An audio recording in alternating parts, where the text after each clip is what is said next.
ദേശീയ പണിമുടക്ക് വിജയിപ്പിക്കാൻ NGO union civil station 44ാം area സമ്മേളനം തീരുമാനിച്ചു.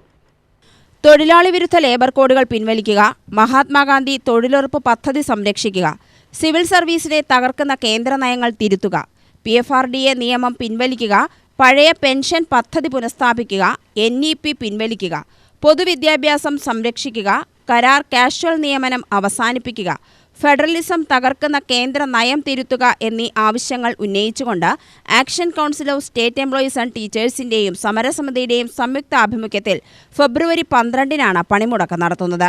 സമ്മേളനം NGO യൂണിയൻ സംസ്ഥാന കമ്മിറ്റി അംഗം P. വേണുഗോപാൽ ഉദ്ഘാടനം ചെയ്തു. നമ്മൾ ചരിത്രം വായിച്ചു കഴിഞ്ഞാൽ ഒരു രാഷ്ട്ര തലവന് അദ്ദേഹത്തിനെതിരെ പല ആരോപണങ്ങളുണ്ടാവും. മറ്റൊരു രാജ്യം പോയിട്ട് പിടിച്ചു കൊണ്ടുവന്ന് തൻ്റെ രാജ്യത്ത് ഞാൻ കേട്ടിട്ടില്ല, അങ്ങനെ ഒരു ചരിത്രം ഉണ്ടായിട്ടില്ല. അപ്പോൾ അന്താരാഷ്ട്ര നിയമങ്ങൾ വകവയ്ക്കാതെ പൂർണ്ണമായി ലംഘിക്കുന്ന രീതിയിലാണ് ട്രംപിൻ്റെ നടപടി.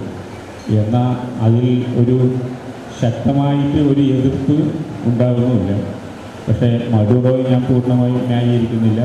കാരണം അദ്ദേഹം ഒരു ക്രൂരനായ ഏകാധിപതിയാണ്. അവിടുത്തെയുള്ള പ്രതിഷേധങ്ങളൊക്കെ അടിച്ച് നമുക്ക് ഒരുപാട് പേരെ കൊല്ലപ്പെട്ടിട്ടുണ്ട്, നാടുവിട്ട് ഓടിയിട്ടുണ്ട്.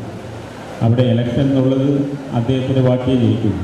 പക്ഷേ അങ്ങനെയൊക്കെ തന്നെ ആണെങ്കിലും കൂടെ അന്താരാഷ്ട്ര നിയമങ്ങളെ പാലിക്കണം. അത് പൂർണ്ണമായി ലംഘിക്കുന്നതാണ് ഉള്ളത്. അത് കൃത്യമായിട്ട് റിപ്പോർട്ടിലും അതിൻ്റെ പ്രഭാഷണത്തിലും പറഞ്ഞിട്ടുണ്ട്.